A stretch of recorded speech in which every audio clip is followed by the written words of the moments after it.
Pendidikan Akuntansi. Halo.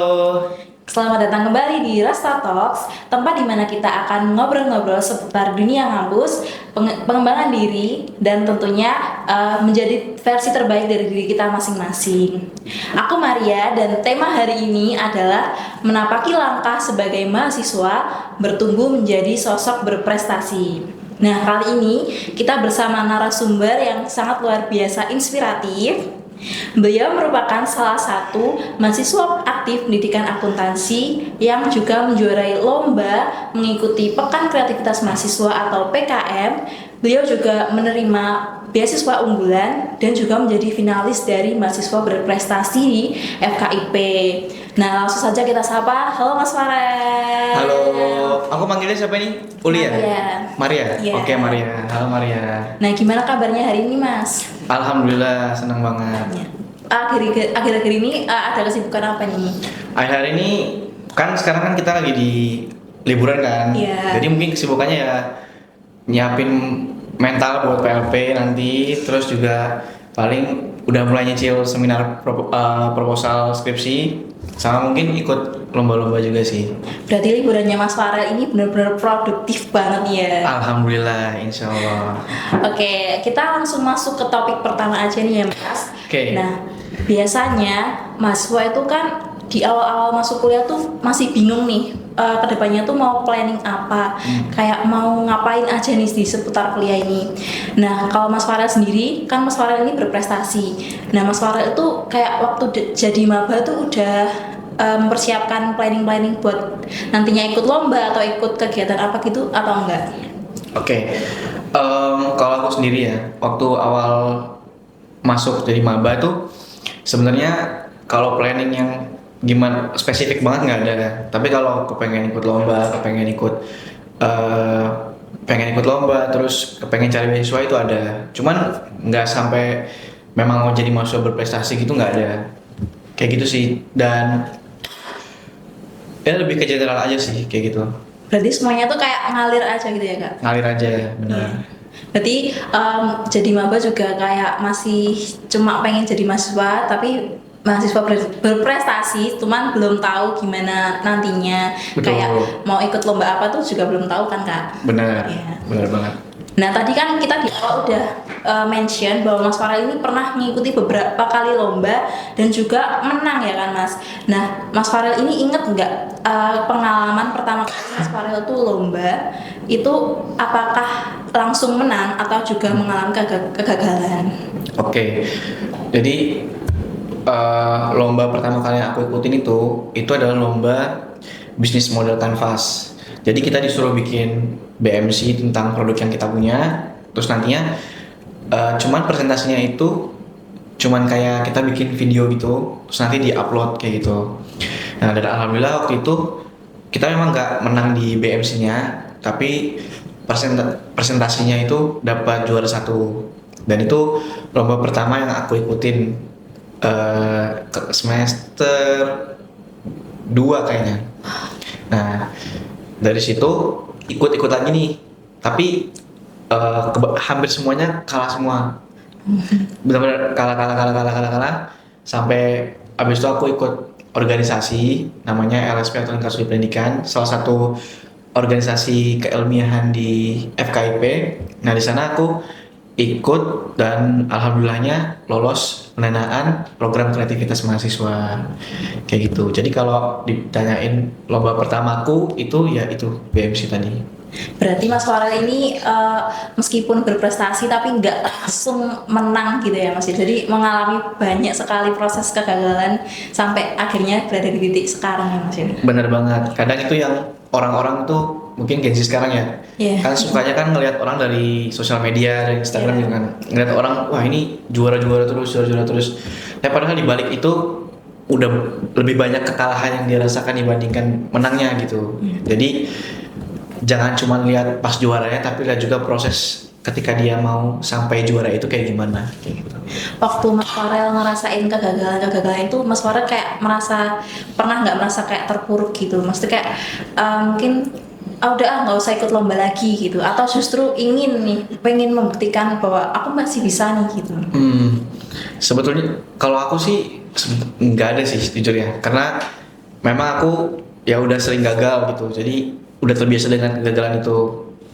Tapi kalau untuk spesifik ke lomba itu pun juga sama, karena dari awal niatku ikut lomba tuh sebenarnya niat utama ya itu bukan karena mau dapat juara atau prestasinya, tapi lebih ke bayangin kita bisa jalan-jalan gratis dibayari kampus juga, jadi kayak lebih ke situnya sih, bisa ke luar negeri atau ke luar pulau dengan gratis, lebih ke situ ya. Jadi kalau pun kalah nggak terlalu gimana-gimana juga. Berarti juga walaupun kalah tuh tetap semangat gitu ya Mas, tetap berusaha lagi gitu ya. Betul. Nah, tadi selain Mas Farel ini mengikuti lomba, tadi juga disebutkan bahwa Mas Farel ini mengikuti Pekan Kreativitas Mahasiswa atau PKM. Nah, mungkin banyak nih dari teman-teman audiens juga yang ingin ikut PKM tapi bingung mulainya dari mana. Dan mungkin Mas Farel bisa ngasih tips atau menceritakan nih gimana proses awalnya hingga sampai sekarang mengikuti PKM tersebut. Oke. Jadi aku tuh ikut PKM itu di semester 3, 4 atau 4, 5. 4, 5 kayaknya 4, 5. 4 ke semester 5. Nah, itu awalnya itu karena ikut LSP tadi, terus diajakin sama teman, gimana kalau mau nggak ikut PKM kayak gitu kan. Oke, akhirnya kita bentuk tim 5 orang.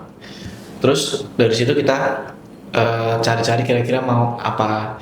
Nah, kebetulan kan PKM itu ada beberapa skema ya, dan aku ketika itu memilih untuk skemanya lebih ke pengabdian masyarakat. Terus habis itu kita brainstorming, dapat ide gimana kalau misalkan kita ngasih pelatihan daily life skill atau keterampilan sehari-hari ke anak TK, tapi dengan pendekatan metode pembelajaran yang unik dan menyenangkan dan beda lah dari yang lain kayak gitu. Ya udah, akhirnya kita cobalah dengan ekspektasi nggak setinggi itu karena kita baru first time juga, jadi nggak ada ekspektasi sama sekali kayak gimana. Qadarullah di PIM UNS, jadi sebelum kita ke program kreativitas mahasiswa yang Kemen di Bilmawa, itu kita harus lolos dulu di Pekan Ilmiah Mahasiswa UNS. Nah, aku ikut, ternyata lolos. Dari situ siapin lagi proposal, dibener-benerin dan lain sebagainya. Habis itu daftarin ke pendanaan. Dan alhamdulillah pas pendanaan itu juga nggak expect bisa lolos juga pendanaan. Udah lama dari situ kita ngelakuin kegiatan. Jadi PKM ini mungkin aku kasih sedikit gambaran dulu ya supaya teman-teman tahu. PKM itu tuh adalah salah satu perlombaan dalam bidang riset yang paling bergengsi di kancah mahasiswa tingkatnya nasional gitu. Dan itu ada beberapa skemanya, mulai dari riset eksakta bagi yang saintek, terus ada juga riset sosial humaniora, ada juga PKM kewirausahaan, pengabdian masyarakat dan lain sebagainya kayak gitu. Dan nantinya ketika kita lolos itu pendanaan, kita kan buat proposal ya. Kalau kita lolos, kita bakal dikasih pendanaan atau uang yang udah kita ajukan gitu untuk melakukan riset atau penelitian yang udah kita bikin kayak gitu. Cuman ya qadarullah, sebenarnya tahapan selanjutnya adalah kita lolos ke PIMNAS, Pekan Ilmiah Mahasiswa Nasional. Itu kayak intinya jadi finalis gitulah. Cuman aku belum bisa sampai sana sih, jadi terhenti langkahnya di pendanaan doang kayak gitu. Tapi udah cukup bersyukur karena itu kan saingannya dari seluruh universitas di Indonesia, puluhan ribu orang juga, jadi udah ya cukup bangga lah. Kalau tadi kan Mas Farel milih pengabdian masyarakat ya dibanding beberapa tema yang lain. Itu boleh ceritain nggak kenapa alasannya tuh memilih pengabdian masyarakat? Oke. Kenapa milih pengabdian masyarakat? Karena yang pertama, skema-skema lain tuh kita nggak nguasain, apalagi kayak riset eksakta yang lebih ke saintek banget, udah masuk. RSH atau riset sosial humaniora juga bisa sebenarnya, cuman nggak ada ide kepikirannya. Lebih ke kita mikir ini dulu sih, idenya kita mau ngapain, dan setelah kita dapat idenya itu, kita mikir kira-kira ini paling masuk ke skema mana, dan kita sepakatin masuknya itu di skema pengabdian masyarakat. Makanya kita milih untuk ikut pengabdian masyarakat kayak gitu. Berarti tadi itu kan udah lolos sampai pendanaan. Itu juga udah dilaksanakan ya Kak yang pengabdian masyarakatnya itu. Udah selesai di semester 5 kemarin. Oh ya Kak, kan katanya anak TK ya Kak. Nah itu kenapa boleh diceritain kok anak TK gitu maksudnya? Karena waktu itu salah satu atau ketua timku itu dari PG PAUD. Oh jadi itu beda-beda prodi gitu ya Kak? Beda. Nggak dalam satu prodi? Iya. Dia dari PG PAUD dan ya ada idenya ke TK, tapi belum tahu ngapain kan. Akhirnya kita mikir brainstorming dapat ide ngasih keterampilan di life skill itu kayak gitu. Karena kita kan juga menyesuaikan kalau pengabdian masyarakat itu sebenarnya yang paling penting ya teman-teman, mungkin sedikit tips aja. Kita punya mitra itu TK-nya tadi kan. Nah kita lihat atau riset dulu di sana kira-kira mereka punya masalah apa dan butuh solusi apa dari kita. Bukan kita yang bikin masalah itu dan kita juga yang ngasih solusi kayak gitu. Nah selain tadi Mas Farel itu mengikuti lomba dan juga PKM, tadi Mas Farel kan juga menerima beasiswa unggulan. Nah mungkin bisa diceritain nih Mas, beasiswa unggulannya ini dari siapa dan apa aja nih persyaratannya? Oke. Jadi mulai dari beasiswa unggulan ini apa dulu ya? Beasiswa unggulan ini adalah salah satu beasiswa yang diberikan oleh Kemendikbudristek untuk mahasiswa dari semester 1 sampai semester 3 ketika di zamanku. Tapi di tahun ini dibuka sampai semester 5. Terus ketika itu aku ikut beasiswa unggulan itu tuh di semester 3. Jadi karena dapat infonya itu baru di semester 3, aku cobalah. Dan itu honestly aku bikin esainya itu kayak hampir berapa jam doang. Karena persiapannya juga nggak ada, ya udahlah coba aja ikut. Jadi seleksinya itu ada 2 tahapan. Yang pertama itu seleksi administrasi, di mana kita ngumpulin berkas-berkas yang diperlukan kayak esai, terus sertifikat prestasi, IPK dan lain sebagainya. Setelah itu kalau lulus kita akan ikut seleksi wawancara. Cuman 2 itu doang. Nah pas di seleksi berkas, alhamdulillah aku lolos. Terus masuklah seleksi wawancara kan.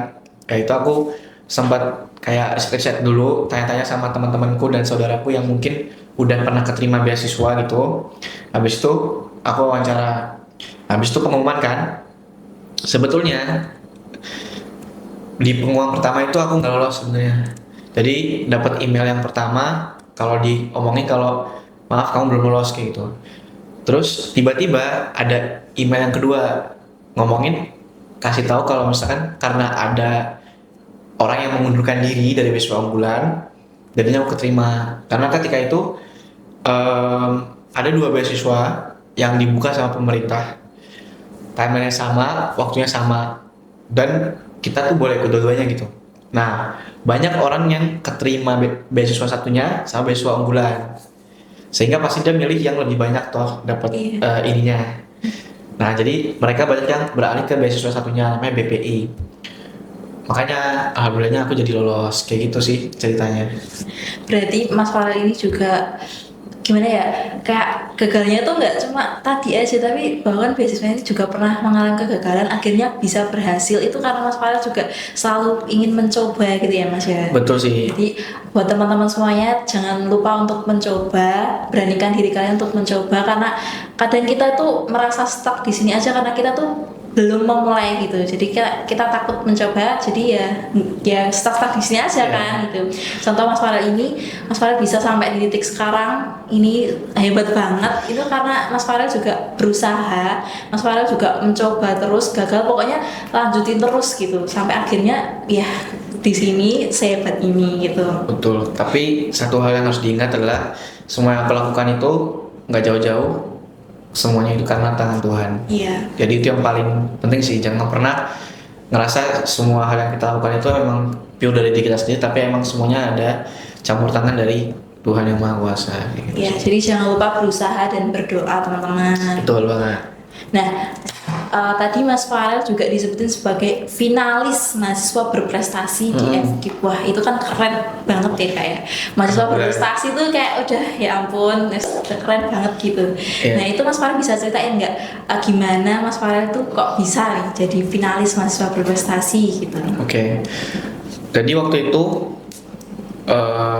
tiba-tiba aku lupa harinya, pokoknya dikirimin sama Bu Mar Kaprodi itu kalau misalkan disuruh ikut kompetisi mahasiswa berprestasi di fakultas. Oke lah, habis itu aku masukin kayak prestasi-prestasi yang aku punya, pokoknya ngisi administrasi lah.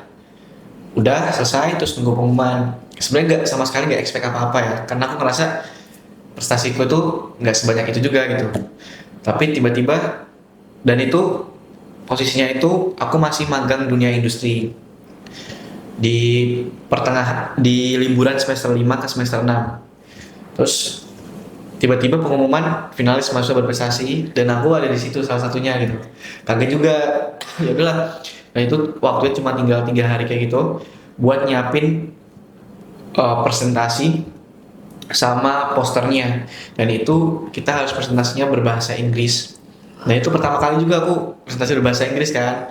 Udah gitu aku juga nggak punya skill set buat bikin poster karena jiwa seniku tuh jelek banget sumpah. Ya udahlah, akhirnya dibantu teman-teman juga yang banyak yang dukung bisa, dan aku begadang itu sebelum hari hanya benar-benar kayak ngafalin skrip dan persiapin buat tanya jawab kayak gitu. Habis itu aku maju, ya alhamdulillah bisa jadi finalis meskipun belum jadi juara di situ ya, tapi ya udah jadi salah satu pencapaian terbesar karena kan kita tahu FKIP itu salah satu fakultas yang paling banyak jurusannya. Jadi meskipun cuma finalis tapi sainganku juga banyak gitu. Jadi ya tetap harus bersyukur. Jadi salah satu pencapaian terbesar sih kayak gitu. Kalau tantangan paling mungkin membekas atau paling memorable nih buat Mas Farel saat mengikuti itu finalis buat mahasiswa prestasi ini apa? 2 sih, karena deadline-nya pendek dan harus bikin poster. Yang aku itu nggak bisa bikin poster. Kedua, presentasi pakai bahasa Inggris. Jujur ketika presentasi itu presentasiku jelek banget sih, karena itu bahasa Inggris dan aku ada kayak lupa skripnya kan selama 30 detik lebih diam gitu loh. Tapi ya udah, itu jadi salah satu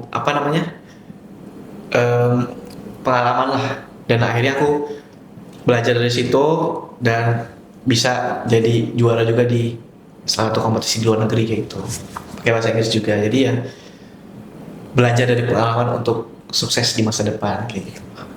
Tapi susah banget gak sih Kak buat presentasi ya? Presentasi itu kan kayak kita harus bisa menyampaikan dengan baik. Nah betul. Itu pakai bahasa Inggris lagi. Nah itu benar-benar jadi tantangan banget ya buat Mas Farel. Betul banget. Yang tapi akhirnya malah justru bisa menjadikan Mas Farel ini menang di lomba-lomba yang berikutnya gitu. Betul banget.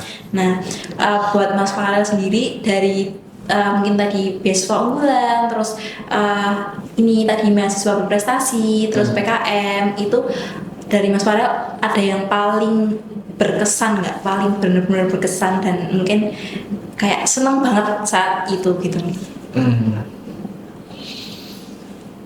Kalau misalkan pencapaian terbesar ya, paling berkesan dari pencapaian terbesar itu pastinya jadi finalis mahasiswa berprestasi FKIP ya. Itu senang banget lah, karena kayak nggak nyangka gitu. Tapi kalau untuk pengalaman paling berkesan itu adalah ketika aku ikut lomba pertama presentasinya offline, dan itu langsung di Malaysia gitu. Dan itu benar-benar kayak berkesan banget sih, kayak pengalaman lombanya, pengalaman di Malaysianya, dan pengalaman dan capek lelahnya untuk ngurus administrasi ke sana dan lain sebagainya hampir nggak jadi karena mungkin nunggu paspor dan lain sebagainya. Jadi kayak itu yang paling berkesan sih selama aku hidup ya, perlombaan yang paling berkesan. Dan itu jadi kayak awal startku untuk ikut lomba-lomba lainnya ke depannya kayak gitu. Berarti itu definisi dari capek tapi seneng ya Mas ya? Betul. Kadang tuh banyak orang yang mungkin ikut lomba-lomba atau kegiatan ya, itu mereka tuh berhenti sebelum mereka benar-benar bisa menang. Iya. Kayak kurang sedikit lagi tapi mereka menyerah untuk terus nyoba gitu. Padahal ketika kita udah bisa menang, itu pasti kita bisa dapat apa ya istilahnya, kayak caranya gimana tuh udah tahu gitu loh. Jadi menang-menang selanjutnya tuh bakal lebih mudah dibandingkan yang sebelumnya. Dapat pengalaman juga nggak sih kak, ya kan? Bener banget. Kayak oh belajar, oh ini ternyata ini gini, besok gini, kayak ya mungkin alurnya hampir sama gitu kan kak? Betul banget. Jadi jangan pernah menyerah dulu sebelum emang udah ngasih hal yang terbaik. Tapi aku yakin kalau kita udah ngasih yang terbaik, pasti bakal berhasil sih. Kayak gitu. Tuhan juga pasti ngasih yang terbaik juga. Betul banget. Aku kepo nih ya, mau nanya. Kalau Kak Farel ini kan udah segudang prestasinya. Nah, pernah nggak sih kakak itu kayak ngerasa kesulitan buat bagi waktu gitu? Mungkin antara kehidupan pribadinya, terus habis itu ini tentang prestasinya, terus juga kehidupan kampus di kuliahnya gitu. Jujur iya sih. Bahkan sampai sekarang tuh masih gitu loh. Karena menurutku tuh sebetulnya ketika kita hidup ya, itu nggak bisa kita namanya bagi waktu, menurutku nggak bisa. Iya. Yang benar adalah mengorbankan waktu. Jadi sekarang aku kan fokus lomba-lomba ya, dan itu banyak kayak dari pagi sampai malam mikir ide, brainstorming, submit dan lain sebagainya gitu. Nah itu makan waktu yang capek, waktu banyak banget. Dan yang aku pilih adalah ya aku mengorbankan waktu main sama orang, mengorbankan waktu buat keluarga di rumah, mengorbankan banyak hal juga gitu loh. Tapi untuk hal yang memang aku ingin dapetin, dan itu adalah konsekuensi dari pilihan kita. Jadi ya kalau dibilang bagi waktu, sampai sekarang aku masih belajar, tapi bukan untuk bagi waktu, tapi untuk mengorbankan waktu sesuai dengan prioritas, kayak gitu sih. Berarti prioritasnya Kak Farel ini sesuai dengan ya kondisional gitu ya Kak ya? Betul. Jadi kalau misal pas lomba juga kita harus kayak fokus nih buat lomba, tapi juga nggak mungkin kita ngelupain yang lain kan. Jadi tetap harus bagi waktu juga buat mungkin keluarga atau teman-teman, dan mungkin juga tugas-tugas di kampus gitu kan. Betul banget. Nah, kalau dari Kak Farel sendiri nih, apa sih yang jadi motivasi terbesar Kak Farel sampai sekarang ini? Kayak apa yang melandasi semangatnya Kak Farel sampai sekarang ini? Dalam konteks apa nih? Untuk Kayak ya semangat aja, kayak aku semangat karena Oh. apa gitu, sesuatu apa gitu, atau mungkin ada role model gitu. Oke, kalau yang jadi bikin motivasi untuk aku ya, karena dari SMP itu aku punya prinsip kan, untuk bisa bermanfaat bagi orang lain. Jadi ketika aku semester 1, semester 2, semester 3 itu mengabdikan diri untuk ikut organisasi berbagai macam, ya itu karena punya tujuan di lain, dapat relasi, dapat pengalaman, dapat ilmu dan sebagainya, adalah ingin bermanfaat bagi orang lain.